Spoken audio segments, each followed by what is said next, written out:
నమస్తే, welcome to Leo. మనతో ఉన్నారు పొలిటికల్ అనలిస్ట్ అమ్మా ప్రసాద్ గారు. సార్ నమస్తే. నమస్కారం. వైఎస్ జగన్మోహన్ రెడ్డి నిన్న ప్రెస్ మీట్ పెట్టడం, నిన్న సాయంత్రం పార్థసారథి రెడ్డి గారు, ఏదైతే రాజారెడ్డి గారి యొక్క హత్య కేసులో ఉన్నటువంటి పార్థసారథి రెడ్డి గారు బయటకు రావడం, ఆయన నిజంగా జగన్మోహన్ రెడ్డి సౌమ్యుడా, నిజంగా అంత మంచివారా అనే దానిపైన దాదాపు ఆయన పైన జరిగినటువంటి ఒక 26 కత్తిపోట్లతో ఆయన చెప్పినటువంటి మాటలు కూడా మనం విన్నాం. అయితే సడన్గా లక్ష్మీపార్వతి గారు వచ్చి ఇప్పుడు ప్రెస్ మీట్ పెట్టి మరి ఆవిడ చంద్రబాబు నాయుడు గారిని ఒక మాట్లాడుతుంది. ఆయన హత్య రాజకీయుడు అని చెప్పి, ఆయన బతుకంతా హత్య చేయడం అని చెప్పి మాట్లాడుతున్నాం. నిజంగా దేన్ని నమ్మాలి సార్? ఇప్పుడు ఒకటి రాయలసీమ ఫ్యాక్షనిజం గురించి, అక్కడ ఫ్యాక్షన్ చరిత్ర ఉన్నటువంటి వాళ్ళ గురించి మనకి అంత లోతుగా రాయలసీమ ఫ్యాక్షనిజం గురించి మనకి తెలియదు. ఎంతసేపు మనం గోదావరి జిల్లాలో బతికిన వ్యక్తులం. రాయలసీమలో వీళ్ళని వాళ్ళు, వాళ్ళని వీళ్ళు, వీళ్ళని వాళ్ళు, సామాన్య ప్రజలకి ఏమి ఇబ్బంది లేకపోయినప్పటికీ కూడా ఆ కుటుంబాల కష్టాలు మాత్రం తరతరాలుగా రగులుతూనే ఉంటాయి. 100% రాజారెడ్డి గారి దగ్గర నుంచి ఫ్యాక్షనిజం ఉందనేది జగద్విదితం. అది మనకి కొత్త విషయం కాదు. రాయలసీమలోనే ఉంది, చాలా ఏరియాల్లో ఉంది. అయితే ఇవాళ లక్ష్మీపార్వతి గారి ఇష్యూ తీసుకుంటే మనం అసలు ఎవరి లక్ష్మీపార్వతి గారు, how she entered in respected NT Rama Rao గారి లైఫ్. జనరల్గా మనకు తెలుసు ఒక విషయం, ఒక పచ్చి నిజం. అది భర్త చనిపోతే భార్య పిల్లలతోటో మనవడితోటో మమేకమై ఏదో భర్త జ్ఞాపకాలతో బతికేస్తుంది. కానీ భార్య చనిపోయిన భర్త వయసు వచ్చిన తర్వాత కొంత మానసికంగా డిస్టర్బ్ అవుతాడు. అది ఈ లోకంలో ఉన్న సహజం. అది భర్త చనిపోయిన భార్య బతకగలదు, అందరికీ తెలిసిన కామన్ ఫిలాసఫీ అనుకో, సైకాలజీ అనుకో. అలాగే ఎన్టీ రామారావు గారు కూడా కొంచెం ఆ పెద్ద ఆవిడ వెళ్ళిపోవడంతో ఆయన కొంత మానసికంగా ఉన్న టైంలో ఈమె ఒక పదవి కాంక్షతో ఎన్టీ రామారావు గారి జీవితంలోకి ప్రవేశించి, ఆమె చాలామంది తెలుగుదేశంలో పెద్ద పెద్ద నాయకులు, ఆ రోజుల్లో పేర్లు అనవసరం, పెద్ద పెద్ద నాయకులు అంటే అందరూ ఉన్నారు, చాలా పాత తరం నాయకులు, ఎర్రనాయుడు గారు కానీ, ఓ లాల్జాన్ పాషా గారు కానీ, ఓ మాధవరెడ్డి గారు కానీ, ఇంకా పెద్ద పెద్దవాళ్ళు బుచ్చయ్య చౌదరి గారు, వీళ్ళందరూ చాలామంది పెద్దవాళ్ళు, ఎవరు వడ్డే సోమనాథ్, ఇలాంటి పెద్దలందరూ ఉన్నారు కదా.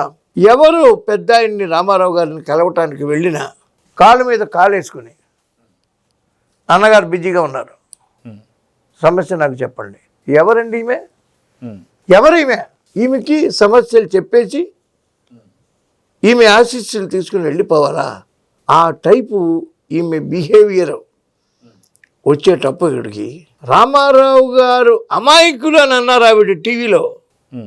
రామారావు గారికి పేద ప్రజలకి ఏదైనా చెయ్యాలి, సమాజమే దేవాలయం, ప్రజలే దేవుళ్ళు, నేను ఇంతకాలం ఈ సినిమా రంగంలో నటించి ఇవాళ ఆర్థికంగా బాగుండటానికి కానీ, ఇంత పేరు రావటానికి కానీ ఉపయోగపడిన సమాజానికి నేనంటూ ఏదైనా చెయ్యాలి అని రాజకీయంలోకి వచ్చినటువంటి వ్యక్తి ఎన్టీ రామారావు గారు. రాజకీయ చరిత్ర ఉన్న వ్యక్తి ఎన్టీ రామారావు గారు.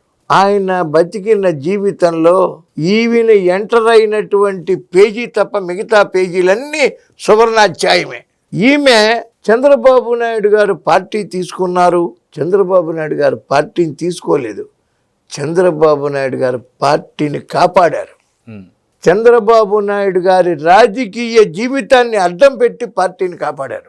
మంచి అయినా చెడైనా నేను నిక్కచ్చిగా చెప్తున్నా, ఆ రోజును కనుక చంద్రబాబు నాయుడు గారు చేసిన ప్రయత్నం ఫలించకపోయింటే చంద్రబాబు నాయుడు గారి రాజకీయ జీవితమే కాదు, తెలుగుదేశం పార్టీ కూడా సర్వనాశనం అయిపోయింది.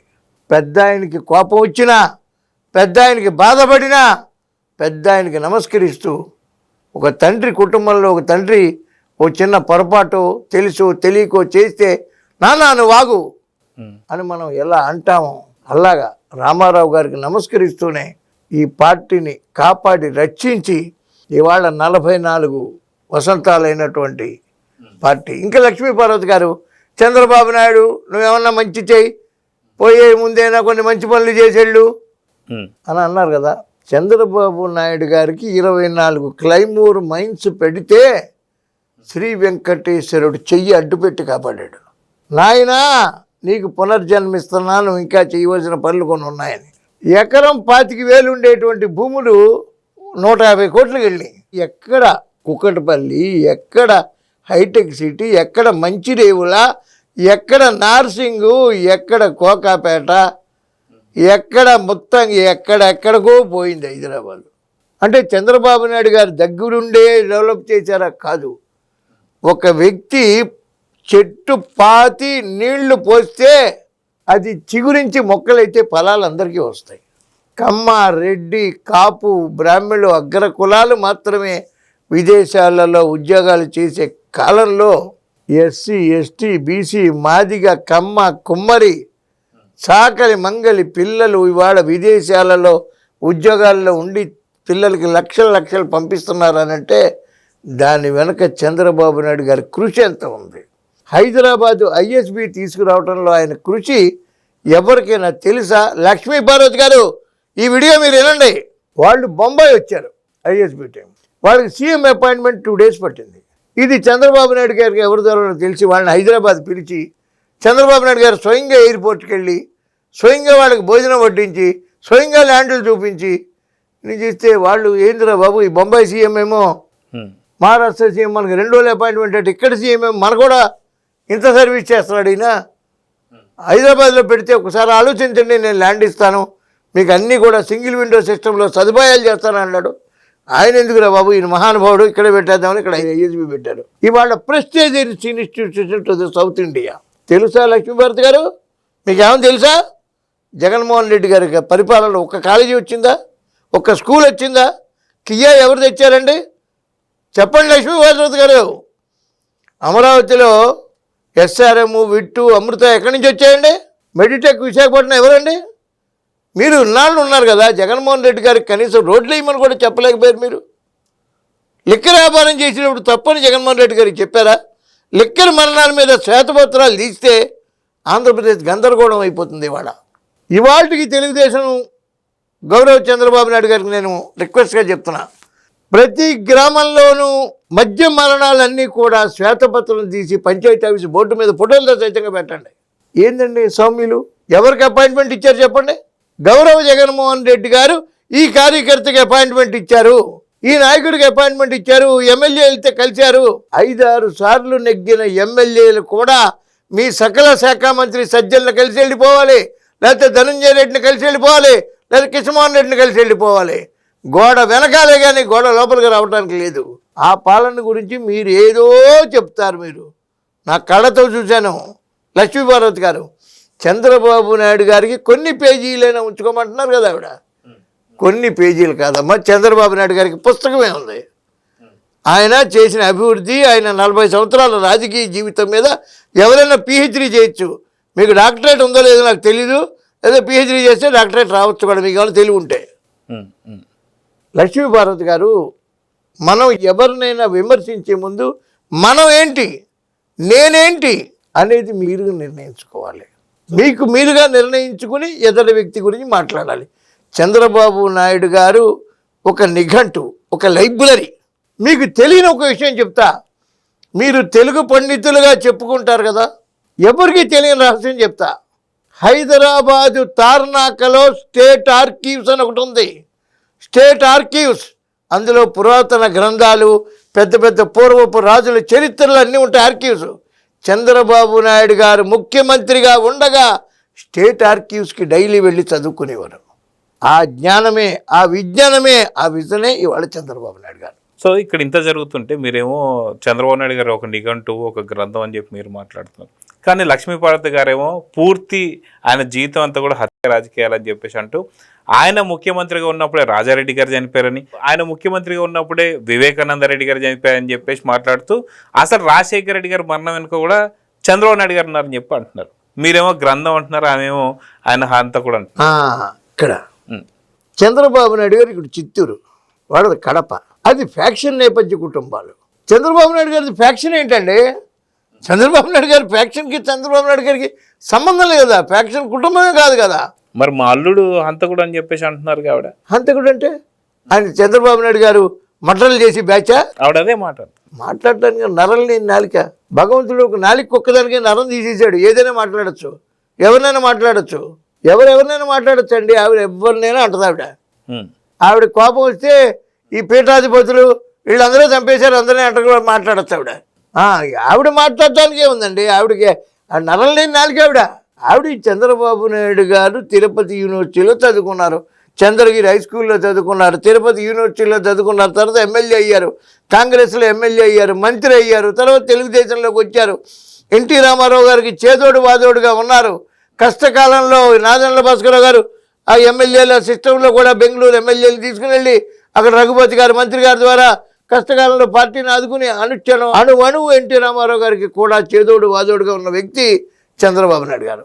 ఉంటూ తనకంటూ నాలెడ్జ్ పెంచుకుంటూ పార్టీ ఎప్పుడైతే నాశనం అయిపోతుందో లక్ష్మీ పార్వతి గారు లాంటి ఒక దుష్ట శక్తి అక్కడ తయారై పార్టీ నాశనం అయిపోయే టైంలో పార్టీని రక్షించడానికి ఎమ్మెల్యేలందరినీ కూడగట్టి ఆ రోజు ముఖ్యమంత్రి పదవి చేపట్టారే కానీ ఏ రోజున ఎన్టీ రామారావు గారిని కించపరిచినట్టు లక్ష్మీ పార్వతి గారు చంద్రబాబు నాయుడు గారు ఎన్టీ రామారావు గారిని కించపరిచిన సందర్భం మీకు దమ్ము ధైర్యం ఉంటే చెప్తే మీ పాదాలకు నేను నమస్కారం చేస్తాను. సో జగన్మోహన్ రెడ్డి గారు ముఖ్యమంత్రిగా ఉన్నప్పుడు ఎక్కడైతే విజయవాడకు సంబంధించినటువంటి ఒక ఎన్టీఆర్ హెల్త్ యూనివర్సిటీకి సంబంధించి పేరు తీసేస్తున్నప్పుడు అప్పుడు లక్ష్మీ పార్వతి గారు ఏం చేస్తున్నారు? ఎందుకని జగన్మోహన్ రెడ్డి గారిని అడ్డుకోలేదంటే ఏం చెప్తారు? ఆమె ఒక వర్గానికి కొమ్ము కాయటమే తప్ప ఒక వర్గానికి కొమ్ము కాసి వాళ్ళకి నిజాలు ఏం తెలుస్తాయి? అసలు మీకు నేను ఎడ్యుకేషన్ కన్సల్టెంట్ని, నాకు తెలుసు the first health university is NTR health university in India. అంతకుముందు మెడికల్ కాలేజీలు అన్నీ కూడా ఆంధ్ర యూనివర్సిటీ కింద, ఉస్మానియా యూనివర్సిటీ కింద, ఎక్కడికక్కడ యూనివర్సిటీలు మామూలు యూనివర్సిటీల కిందకే మెడికల్ కాలేజీలు వచ్చేవి. ఎన్టీ రామారావు గారు ఒక హెల్త్ యూనివర్సిటీ పెట్టి మెడికల్ కాలేజీలు, నర్సింగ్ కాలేజీలు, హెల్త్ రిలేటెడ్ కోర్సులన్నీ కూడా హెల్త్ యూనివర్సిటీ కిందకి తెచ్చినటువంటి ఘనత ఎన్టీ రామారావు గారిది. The first university health university in India is NTR health university. ఆ తర్వాత కర్ణాటకలో రాజీవ్ గాంధీ హెల్త్ యూనివర్సిటీ, ఇప్పుడు తెలంగాణలో Kaloji Narayana Rao university, Nashik health university, ఇట్లా ఎక్కడికక్కడ ఏ స్టేట్లో ఆ స్టేట్లో హెల్త్ యూనివర్సిటీలు తర్వాత తయారయ్యాయి. ఆ మొట్టమొదటి ఆరాధ్యుడు ఎన్టీ రామారావు. ఆయన పేరు తీయచ్చా అండి? ఎన్టీ రామారావు గారు మహానుభావుడు పేరు తీయచ్చా? ఏమంటే ఇప్పుడు రాజీవ్ గాంధీ గారి పేరు ఉంటుంది కొన్ని చోట్ల, బీజేపీ గవర్నమెంట్ వచ్చినప్పుడు ఆ పేరు తీసేస్తారా? వాజ్పేయి గారి పేరు ఉంటుంది, కాంగ్రెస్ రాగానే ఆ వాజ్పేయి గారి పేరు తీస్తారా? మహనీయుల్ని స్మరించుకోవటం మన ధర్మం. జగన్మోహన్ రెడ్డి గారు చేసిన పెద్ద తప్పు, చారిత్రాత్మక తప్పిదనం. ఇది కూడా కాదు, నేను ఓపెన్గా టీవీలో చెప్తున్నా. ఎన్టీఆర్ హెల్త్ యూనివర్సిటీలో విద్యార్థుల ఫండ్ ఉంటుంది, 450 కోట్ల రూపాయల ఫీజు ఫండ్, ఏదో ఫీజు కడతారు కదా ఎగ్జామ్ ఫీజు, బటన్ నొక్కడానికి ఆ డబ్బు తీసేసుకున్నారు ఎన్టీఆర్ హెల్త్ యూనివర్సిటీ నుంచి. నేను ఓపెన్గా చెప్తున్నా, ఎన్టీఆర్ హెల్త్ యూనివర్సిటీ నుంచి 450 కోట్లు వైఎస్ఆర్సీపీ గవర్నమెంట్ బటన్ నొక్కడానికి డబ్బులు తక్కువైతే తీసేసుకుంది.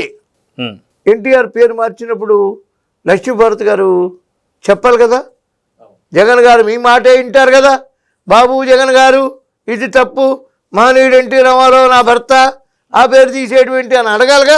ఇవాళ మాట్లాడుద్ది ఆవిడ. చంద్రబాబు నాయుడు గారి పాలన ఉండగా రాజారెడ్డి గారు చనిపోయారు, రాజశేఖర రెడ్డి గారు చనిపోయారు, వివేకానంద రెడ్డి గారు చనిపోయారు. అంటే ఆయన పాలనలో ఎవరు చనిపోయినా ఈయన బాధ్యుడా?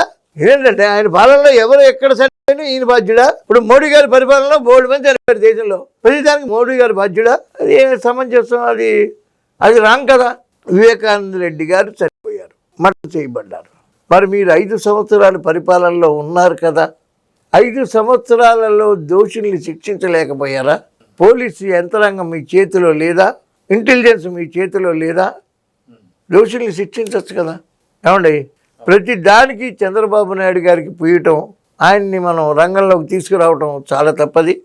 చంద్రబాబు నాయుడు గారు ఎవరి గురించి ఆలోచించరో, పేర్ని నాని గారి భార్య మీద కేసు ఉంటే కూడా ఆడవాళ్ళ మీద కేసు వద్దని తీసేయమనం అన్నటువంటి మహనీయుడు ఆయన. చంద్రబాబు నాయుడు గారు ఇలా కూర్చున్నారంటే పోలవరం ఎంతవరకు వచ్చింది, ఆ డయాఫ్రమ్ ఎంతవరకు వచ్చింది, ఆ ఊరు ఎంతవరకు వచ్చింది, ఈ రోడ్డు కనెక్టివిటీ ఎక్కడ వచ్చింది, ఇంకేమైనా రావాల్సింది ఉందా? నిర్మలా సీతారామన్ గారు ఇంత ఇస్తున్నారు, అది ఇవ్వలేదు, ఇది రావాలి. ఆ క్వాంటమ్ వ్యాలీ ఏమైంది, ఆ డేటా సెంటర్ ఏమైంది, లేకపోతే హర్షల్ మిట్టల్ గారితో మాట్లాడారా, ఎప్పుడు ప్రారంభిస్తున్నారు పనులు, ఏముంటాయి ఆలోచనలు ఆయనకి? భారతదేశంలో రాష్ట్రాభివృద్ధి కోసం ఓన్లీ ఆలోచన చేసే ఏకైక నాయకుడు భారతదేశంలో చంద్రబాబు నాయుడు గారు. సో చూద్దాం సార్, ఖచ్చితంగా లక్ష్మీపార్వతి గారు మాట్లాడుతున్న మాటలు మాత్రం అందరూ కూడా చీకొడుతున్నా సరే. లక్ష్మీపార్వతి గారినే చీకొట్టేశారు, ఇంకా మాటలు చీకొట్టడం ఏంటి? లక్ష్మీపార్వతి నోవేర్. లక్ష్మీపార్వతి గారిని ఎక్కడైనా పంచాయతీ బోర్డు మెంబర్గా నిలబడికి వెళ్ళమనండి, చూద్దాం. సో మీ సవాల్ని తీసుకుంటుందో లేదో చూద్దాం మరి. లక్ష్మీ పార్వతి గారు పంచాయతీ బోర్డు మెంబర్గా నిలబడితే ఆ ఊర్లో ఎవరో అత్యంత సామాన్య రిక్షా కార్మికుడు భార్యను గెలిపెట్టినే గెలిపిస్తా. సో చూద్దాం ఏం జరగబోతుంది. నమస్తే. Please subscribe to Leo News for more videos.